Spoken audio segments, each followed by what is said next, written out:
Hello, and welcome to our webinar, Untold Stories from the Dark Side of Content Readiness, Unstructured, Unmanaged, Unseen. We'll be getting started here in just a minute. Just want to go ahead and wait for a few more attendees that we are expecting to join the lobby.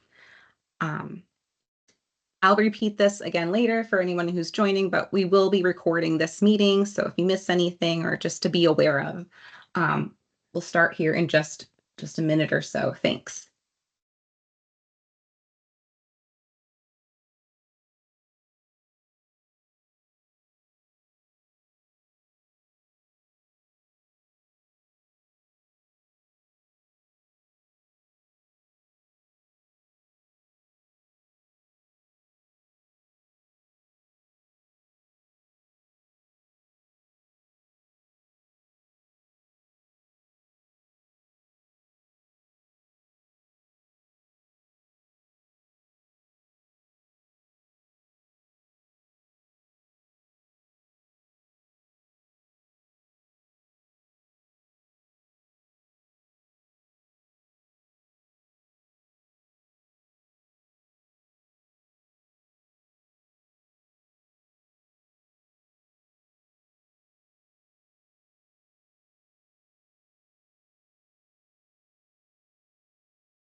Okay, great. Looks like we've had a few more people join. So hello, and thanks again for attending our webinar, Untold Stories from the Dark Side of Content Readiness.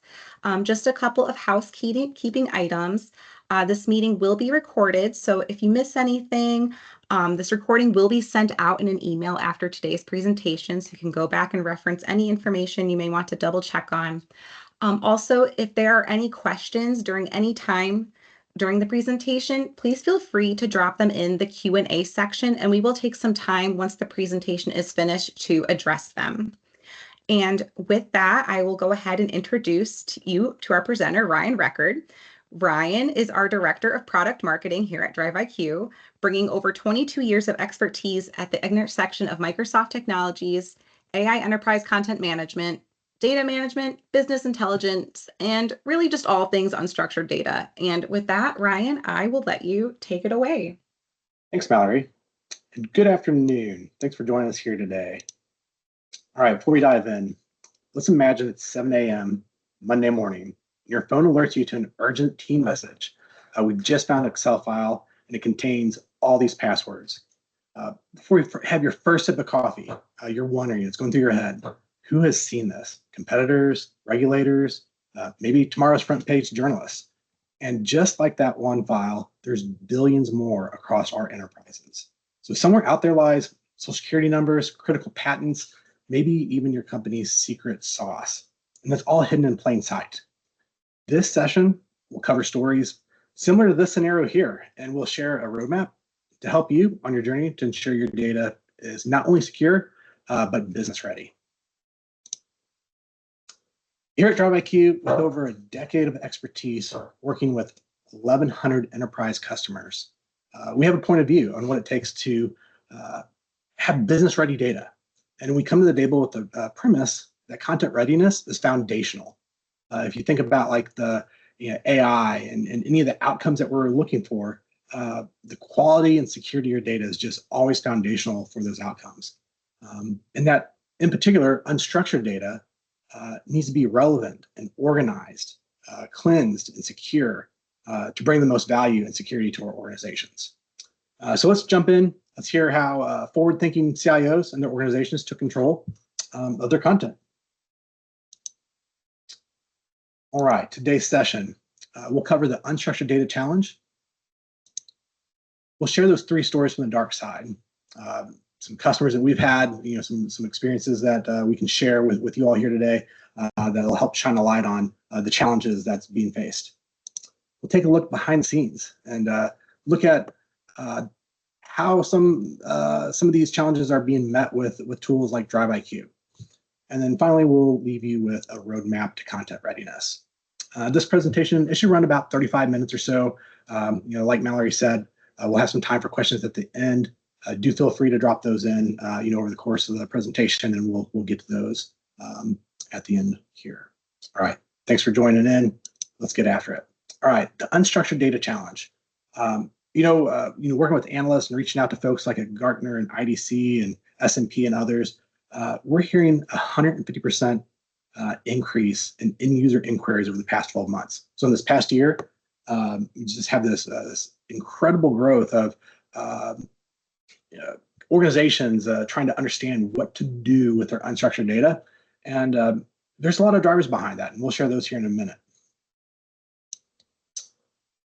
All right, so this challenge, one of the more recent stats here, by the year 2025, so this year, the global data sphere is projected to reach 180 zettabytes, and 90% of that is unstructured. So if you think about that, the structured data being, the things in databases and our applications, unstructured is everything else, emails, documents, videos, images, social media, knowledge worker content.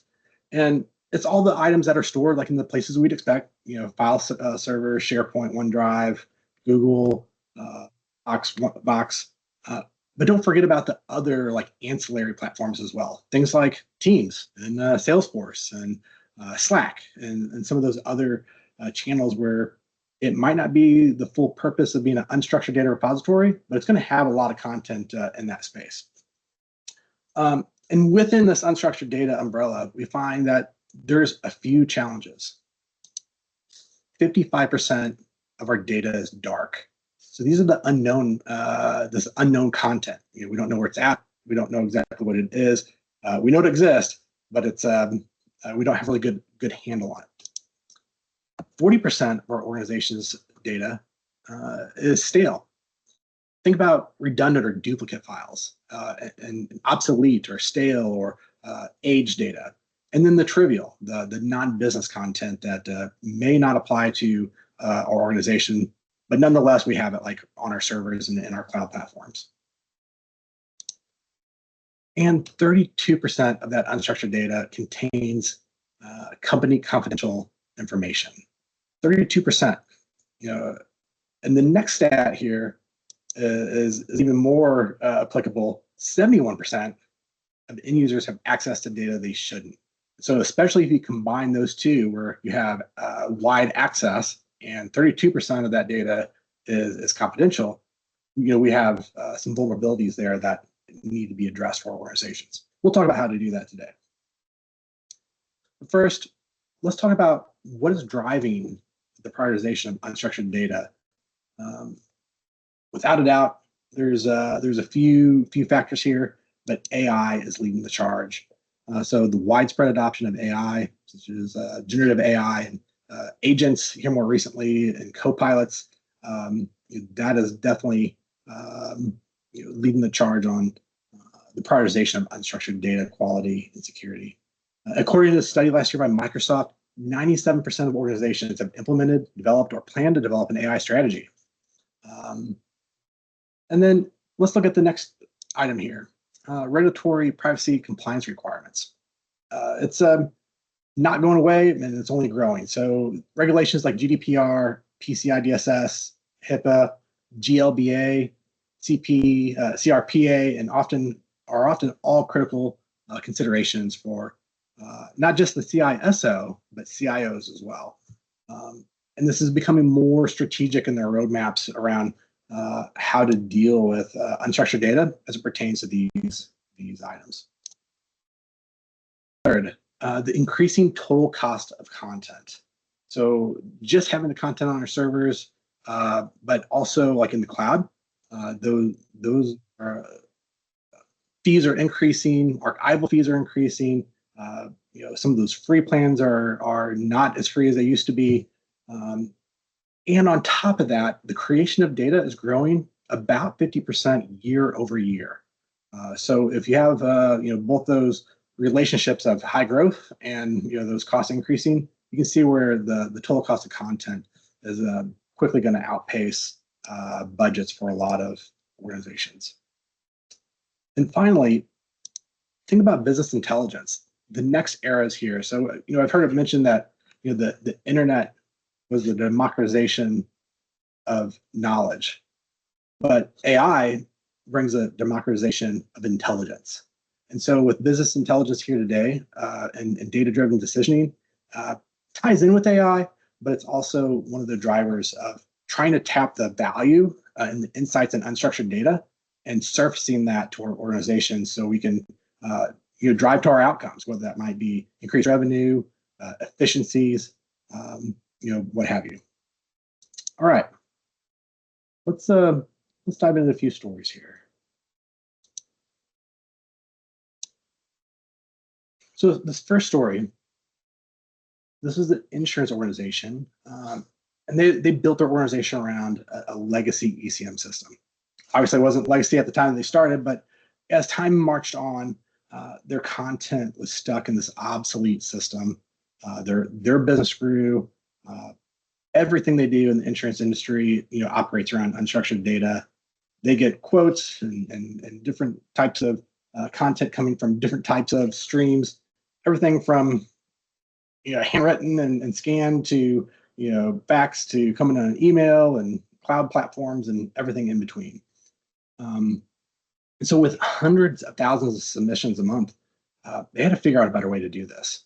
And so one of the first steps that they took, really started with a migration, a platform modernization. They wanted to modernize their stack and bring it forward so they then could take the next steps. So that first step was bringing all that content out of their legacy ECM system into a modern platform. In any of the modern platforms, apply. It could be Box, could be in the Microsoft 365 environment or Google. And then based on that, they were able to start to drive towards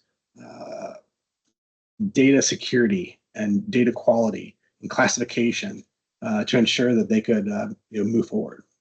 And so one of the things that were a blocker for them was the speed of how fast they could turn around quotes. And with this new system, with Drive IQ helping them manage their data, they were able to not only secure their data, but also reduce that quote turnaround time and increase their top line revenue.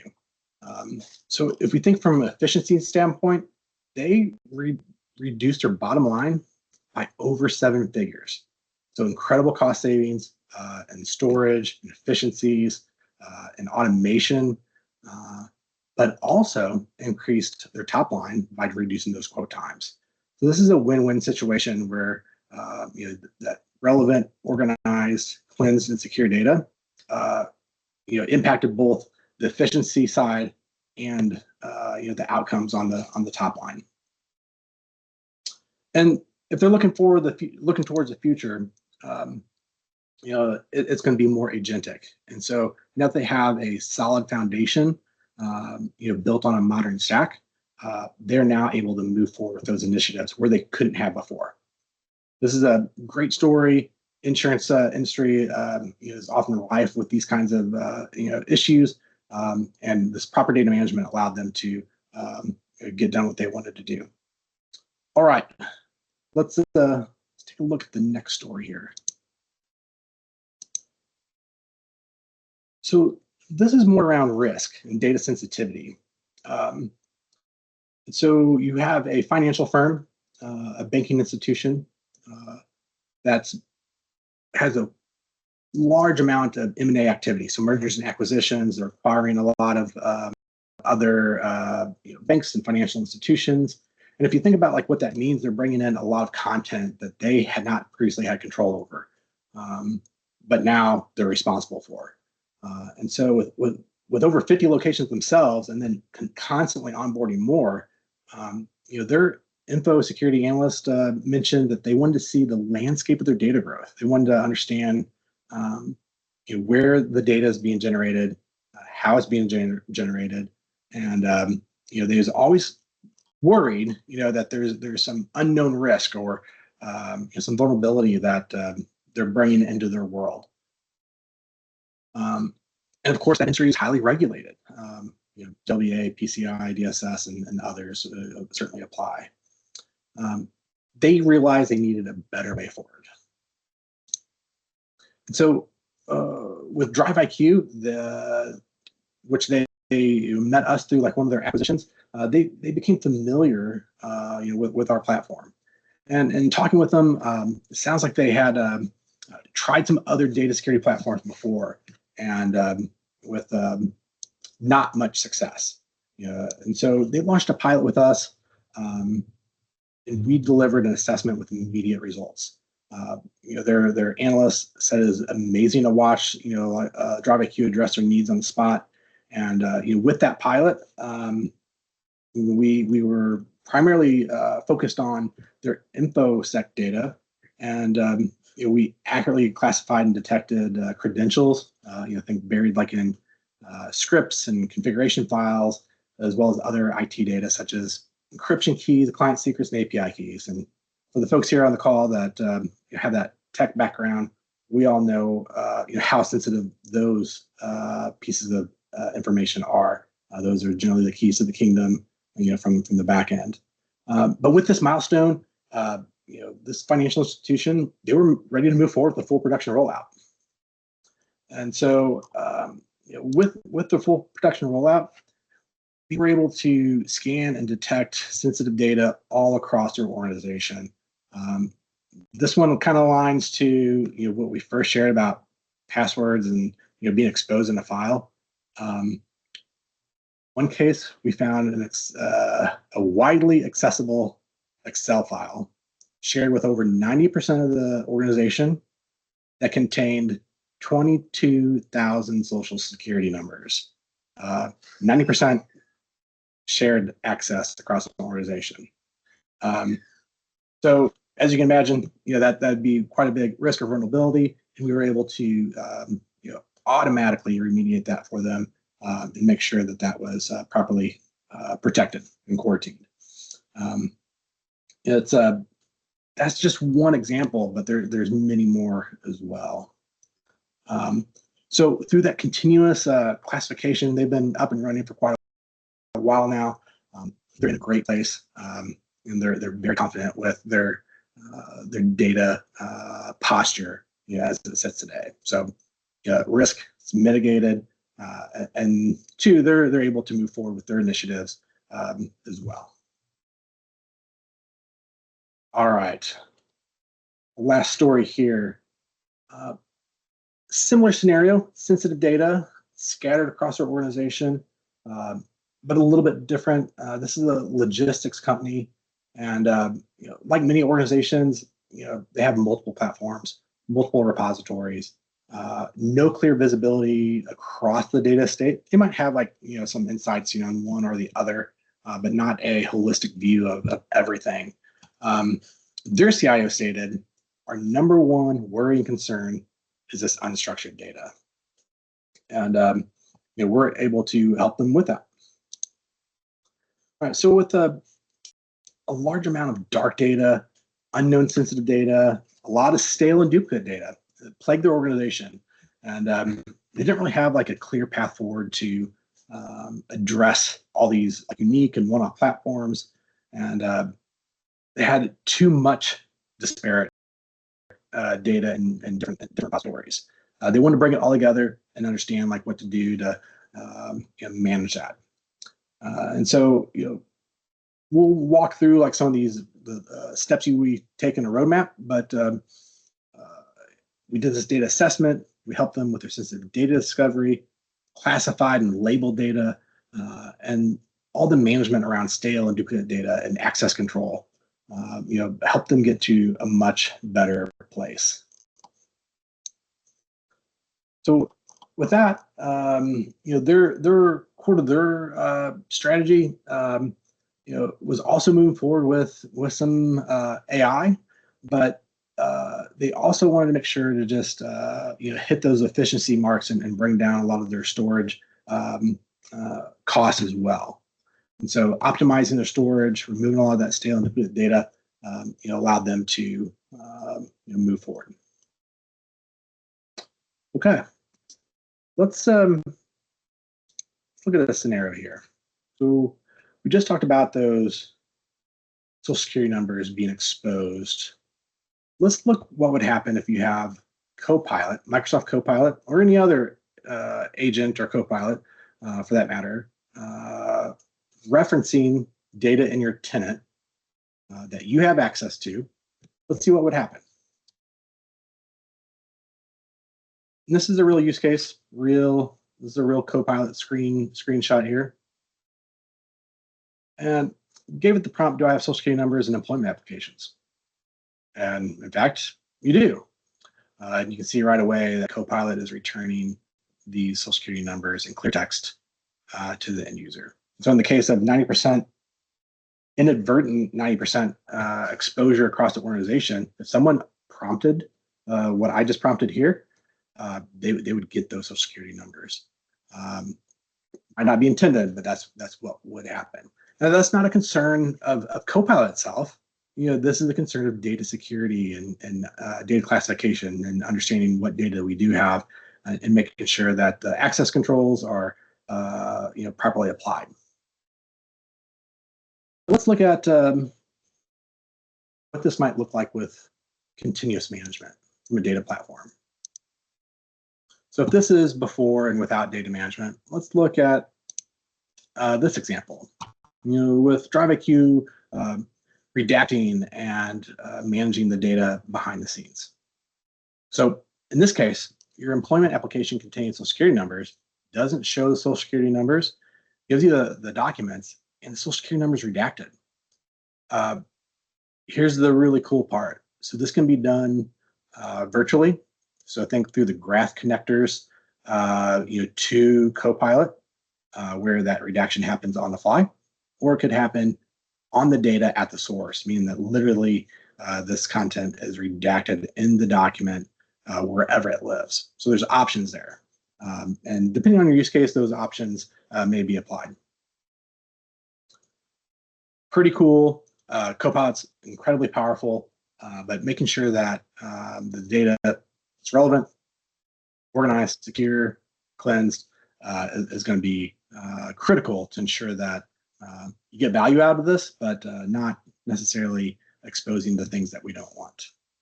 So let's take a peek behind the scenes to see how that's done. All right, I'm going to switch over to a short demo here, walk through the DriveIQ platform.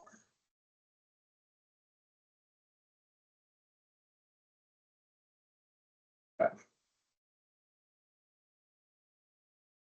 So what you see here is a file inventory insights report. And so this is the result of scans across our data estate. You can see that we have 88 executions, 1.6 petabytes, a few million files. Get to see the modified date, file breakdowns, file types, extensions, and folder depth. Gives you like a holistic view of what that data looks like. And that's the result of these scans here. And with DriveIQ, you have the ability to connect to over 40 different platforms. You can see a lot of them here. You can add the connection. We've got a long list of data repositories that we work with and support. And certainly all that data can be brought back and looked at across your data estate, not just in one or the other. But you also can do that and start to segment out these reports by those particular platforms and connections and scans. And you can do so through like this kind of application here. Now, question for all you out there. So, and maybe even drop this like in the chat, like, bring it back real quick.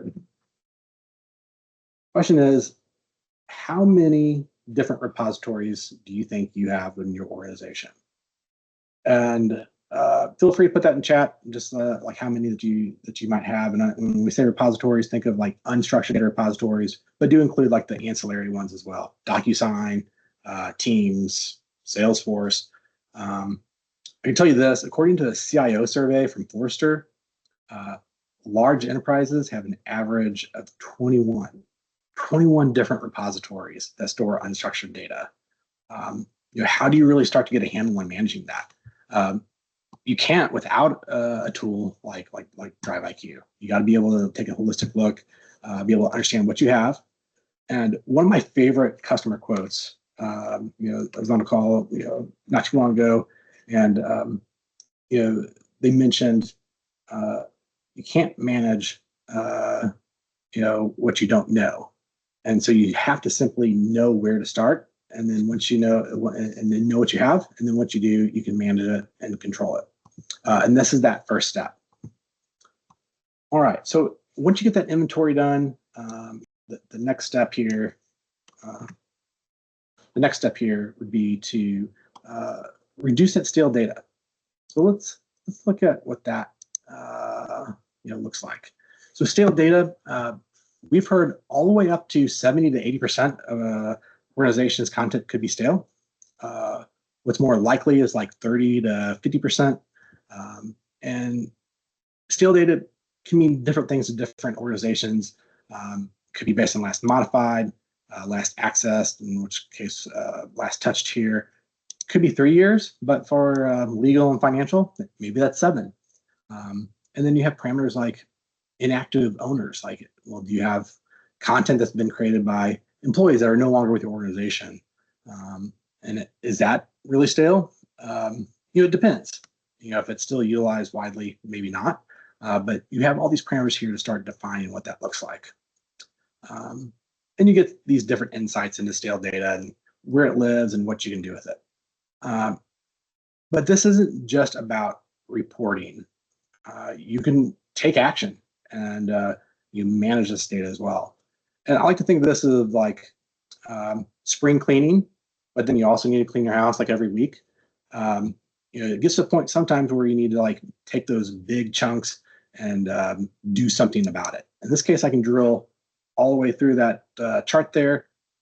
We see that this is modified before June 26, 2022.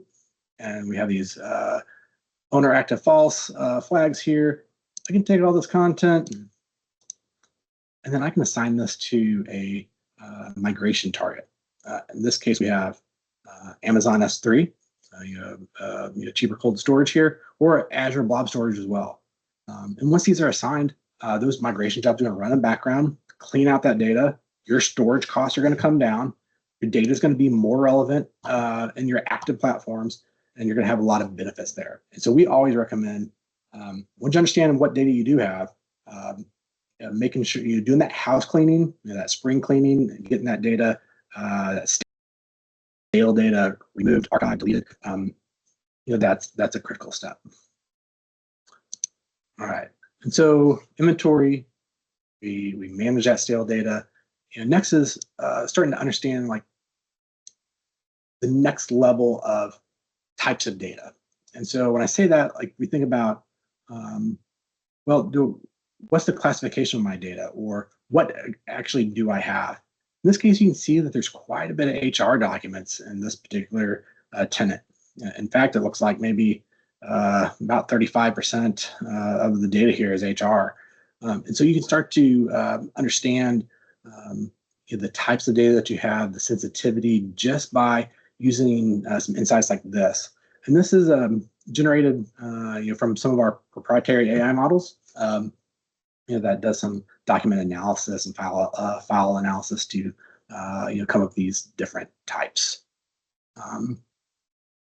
Furthermore, you can take the action to classify that data, not just the document categorization, but actually classify. And so in this case, we have a data classification policy with an approval workflow and the ability to apply a Microsoft Purview information protection label. So pretty standard classification policy here: confidential, highly confidential, internal, and public. Let's look at this highly confidential one. So we have some assignment rules. These are very flexible. So we have some different client names here that are very specific. These are custom entity types that's been defined. This one's like some invoices.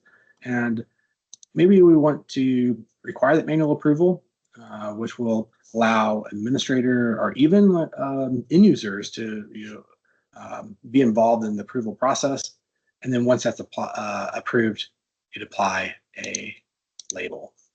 In this case, this MIP sensitivity label is being surfaced from the Microsoft 365 tenant that is connected to our Drive IQ instance. And so furthermore, we provide that tight integration and with Microsoft and Box and others, around their DLP capabilities, and extend that coverage, for applying those labels. All right. So if we think about this from relevancy and removing that stale data, and then classification and organization and cleanliness, let's also think about like how we curate data. And so the last thing I want to leave you with here too is you have this huge data estate, but maybe you need to start organizing it to achieve different outcomes. Let's look at a document set that's maybe it was built for a custom copilot. Here, this is some filters applied that we wanted to look at number of views, so some metadata that was being derived from the platform for these particular invoices, and these are all metadata fields brought back from that platform as well, and we wanted to curate that particular set of content for a Copilot training set. And again, this could be virtually connected to Copilot through Graph, or we can just simply point Copilot at the source as well. So a great example of curating your data and making sure that you can apply any number of filters to help build that. And it can go across platforms. In this case, it's all in SharePoint, but it doesn't have to be. You could use your content from across all your different data platforms to build a document set.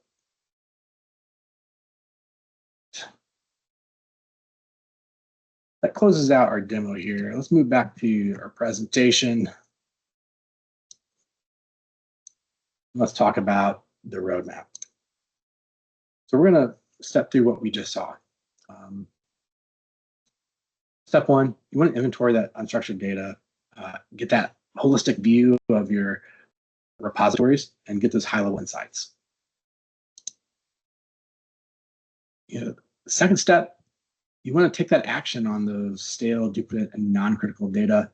Not only is that going to reduce those costs, it's going to ensure that the data that's in your active repositories are relevant. And relevancy matters, especially with AI. Step three, you want to organize your content. And not only organize that, but think about like the different components of organization, categorization, classification, maybe even movement, and taxonomy, and be able to restructure your data. All things that can be accomplished with the Drive IQ platform. And then fourth, discover, secure your most sensitive data, PII, credentials, and IP. You may ask, well, why is that one step 4?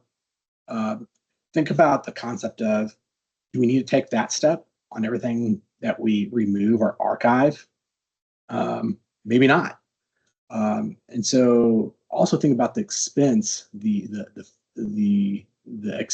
compute expense of cracking open every document and discovering that PII and credentials and IP and the tokens, those text strings that might be in that content. Usually a fairly expensive compute consideration. And so making sure that your data is minimized before you start to secure that and do those deeper scans, it allows you to kind of funnel it in and use that compute most efficiently. And then step 5, you want to do that curation. You want to make sure that your data is clean, and that might also include like annotating or enriching. Think about applying additional metadata and giving more value to that unstructured content that exists.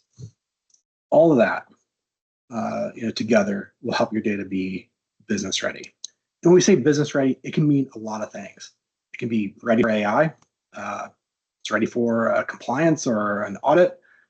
Maybe it's pre-migration. Maybe you need to do all these steps before you move to your new repository. There's a lot of different outcomes that's derived, but as we mentioned before, it's all foundational. All these steps are foundational. No matter what your outcome is around unstructured data. The idea here is really bringing your unstructured data to a structured data universe and getting that in a way that doesn't require the manipulation of your unstructured data. This can all be done somewhat virtually. Okay, so I've got 3 takeaways for you here to leave with you today. Take a holistic approach. Review the entire data state, and if you have the opportunity, consolidate to a modern collaboration platform. It's going to be hard to really have business ready data, have these to support AI, to support a lot of these initiatives if you're not on a modern platform. Get visibility. So inventory those repositories, reach out to those ancillary platforms as kind of edge of your organization and start to understand where that dark data is. And surf for those insights. Just at very least, do that initial assessment and get that file inventory. That's going to tell you about your size, scope, and taxonomy and structure and the types of data you have across your systems. And then based on that, you can build a plan. So you're going to have those insights, and a data governance plan is going to be able to come together, based on those insights, and of course, prioritizing your high value outcomes. That's going to be different for different organizations. One could be more risk-based or vulnerability or security. Another could be, driving towards a certain product launch that you want insights about your customers. It really depends. But if you're a CIO, a CDO, you're a platform owner, you just want to make sure that whatever plan that you put together is prioritized to the outcomes with your organization. And just remember, this is not a destination; it's always a journey. Think back to that analogy I used, spring cleaning versus like cleaning your house every week.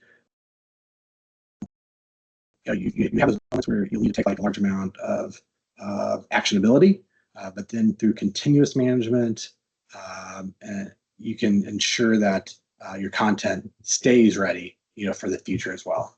So it's not transactional. It's something that needs to be done not once, but continued to ensure that your data is ready and has a good posture for your outcomes. With that brings us to the end of our session. Sure appreciate you joining today, and I'll turn it over to Mallory, see if we have some questions. Thanks, Ryan. Thanks for the great presentation. We do have a few questions, so I'll go ahead and begin our Q&A portion. Ryan, question number 1 is, what exactly is stale data? Can you define it? Yeah, we touched on that here, within the presentation, but stale data is also referred to as obsolete data, is often based on last accessed or last modified dates of the files or documents. But what defines it as stale probably depends on the organization, the industry, and the use case. And so whether it's 3 years, 5 years, 1 year, 7 years, is going to be dependent upon your particular scenario. The great thing is that we provide the parameters to be configured to work with your organization and your use case. As a general rule, many companies consider files 5 years and older stale. And then, as I mentioned earlier, some of those legal, financial, and tax documents, it's like 7 years and older is often cited. Thanks. Mm-hmm. Sounds good. We have another question here. Can you tell us more about how data relevancy impacts AI use cases? Oh, that's a good one. Absolutely. So, we talked about relevancy in a couple ways here, and it actually ties in with stale data. So, if we're going to bring AI into our organization, and it's going to use something like Copilot, where not only is it trained on the foundational models, but references the data in your tenant, that data needs to be relevant. And so if you have a lot of like stale data, old data, Copilot doesn't necessarily know, what's relevant or not from that perspective. It's just going to simply reference all that data and bring back the most weighted response. And so by removing stale data, by removing non-business data, by removing duplicates, think about duplicate files. Maybe you have a really old file that has a bunch of duplicates, but you have the very newer version with the right answers in it. More than likely, Copilot's going to reference the older document that has 30 duplicates, because it's going to see that as a higher weighted reference than the newer doc. So that's going to be important to take into consideration. That's referred to as like false relevancy. And it's a big consideration on when you're trying to get accurate responses from the prompts that we enter in generative AI.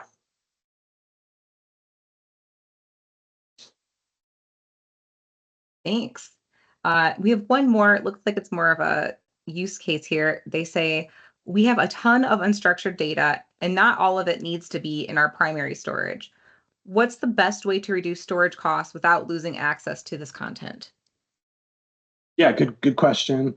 So there's a lot of tools that have like archive capabilities, and a lot of like the native platforms you have some level of archive capabilities.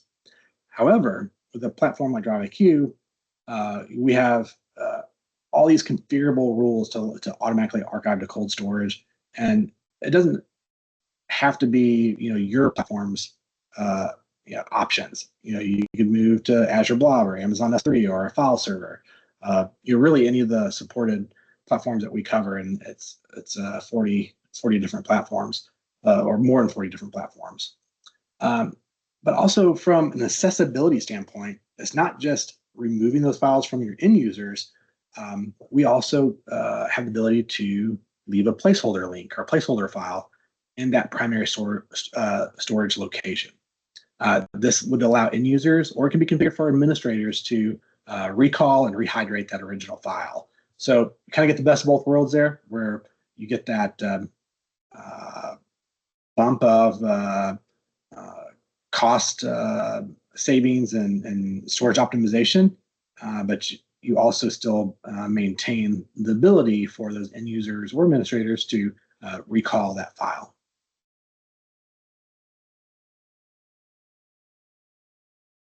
Thank you so much for the detailed answer. It looks like those were all the questions we had. So with that, that is officially the end of our presentation today. I want to thank everybody again for being here. And then just to let everybody know that the recording will be mailed out. If not by today, you should expect it by tomorrow, but we will be sending that out. Thanks again, and we hope that you can join us at our next one. Thanks, Ryan. Yeah, thanks so much.